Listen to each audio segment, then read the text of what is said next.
I definitely wake up and think it's me. Because as soon as I scream tea and toast to me mama, I know it's me. Where's me toast? Where's me tea? There you go. No, I've got used to it all now. You have? I don't feel guilty about having a big house. No, I wasn't suggesting that there should be a parcel of guilt somewhere on your back.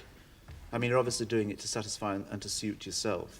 Well, I pay enough tax, so I figure if I can afford that amount of money to buy a house, I'm going to pay an awful lot of money in tax to the British government, so I don't see why people should get uptight about it. Are you about to move into the house? No, I really haven't sort of signed the agreement yet. I'm hopefully getting it. And the price that you mentioned is a little high. Is it? Yes. And people are sort of quoting me as moving in at the next... In fact, 3 removal firms have already written to me and said, can we move you to... and can we decorate your new house? Can we move you in? Can we milk your cows? So I said, no, I haven't moved in yet. Probably next year. I mean, I'll spend a lot of time decorating it because the people that own it really only use it as a weekend house.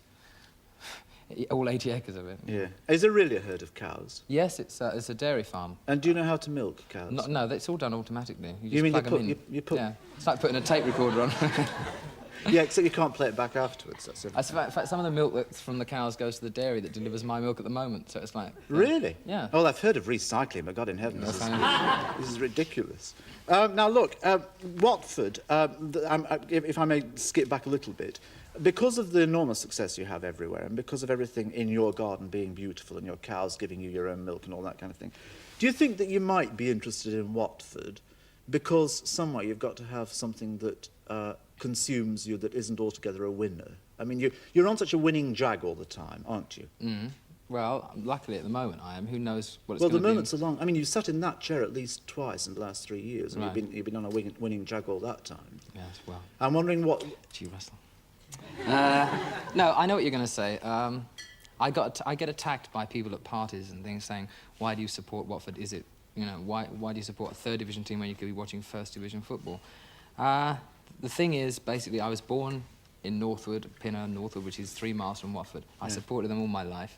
I don't want to support any other team. I never have done, really, except for a brief period when my cousin played football. But I do it because they're not successful at the moment, but they will be successful. Would you lose interest in them, though, when they are successful, do you think? No, my association with Watford was one of the main reasons I stayed in this country, is I couldn't give up Watford Football Club and all the people involved who I really like. You know, they've meant more to me. They give more to me in a way than I could possibly ever give to them monetarily. Yeah. But wait a minute, that's also what I was trying to say. They are, in fact, their success is something that your money cannot buy, isn't it? No, you can't buy success in football. Yeah. Football is all down to a good manager, a good team spirit, a good board. And at Watford, we do have all of these, except we just, you know, there's been a lot of things in our way this year, a lot of unfortunate things. I love Watford from the bottom of my heart. I know it sounds corny and people are fed up with me mentioning Watford, but it does do a lot for you. It brings you down to earth. People don't take me for Elton John as pop star. They ask me for the odd record and think, yeah, can you get us one of your latest albums? You know, say no more. But apart from that, I mean, they treat me normally. You know, it's a great down-to-earth thing. And is there anywhere... It features in my long-term, you know, plans. I want to be involved with them for years to come. Even if they're in the Southern League, I don't care, as long as the people are still there, and that's what it's all about. Man. It's terrible. Pop star, man, no. Yeah. Things I'm supposed to say it every end of every sentence, man. Do you find it boring that people don't treat you normally? Can I just, before you answer that, I was at a reception with you last night, the night before last, and you were being treated extraordinarily normally. I mean, you were standing under a palm tree on your own, looking a bit sort of tired and bored. No, not bored, tired. And you seem to be being treated extraordinarily as a normal human being. Does that often happen to you? Well, that sort of party, I mean, if they're all people I know, they wouldn't sort of bow and scrape to me. I wouldn't expect Pete Townsend to come up to me and bow and scrape to me. They just, you know, it's just ordinary people that I know anyway. In fact, after you left, I set fire to myself to attract attention, but nobody noticed. Which accounts for that brown bit, right? Yes, the stubble. Right. 2 ladies, one of them is Barbara Streisand and one of them is Princess Margaret, have seen more of you than the rest of us have seen, or almost the rest of us have seen. They've seen more hair than the rest of us. They caught you in a slightly compromising situation, didn't they? Well, I don't know if I should disclose this, really.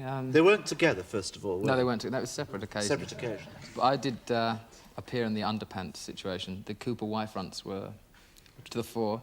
Actually, I don't wear Cooper Y-fronts. I'm sorry about that.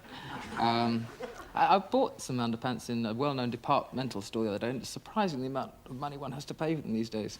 He said, inflation has hit the crutch.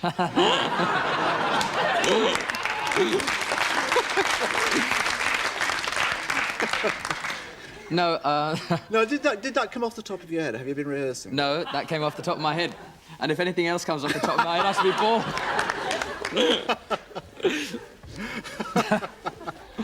Come on, we're starting now. Yes, now, back to your point. No, Miss Streisand walked into your dressing room. Yes, and walked out again quickly. I'm not a pretty sight in underpants, I tell you.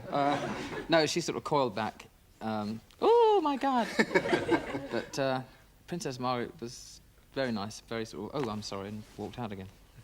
You know, it's just one of those things when you're changing that you can sort of run into any time. Or out of. All right, Diana Ross was great about it. She would have stayed forever. Good old Diana. I see, so it is a longer list than the two I previously mentioned. Oh, yes, there's... Russell, if I read off a list of people that see me in my underpants, I'd be...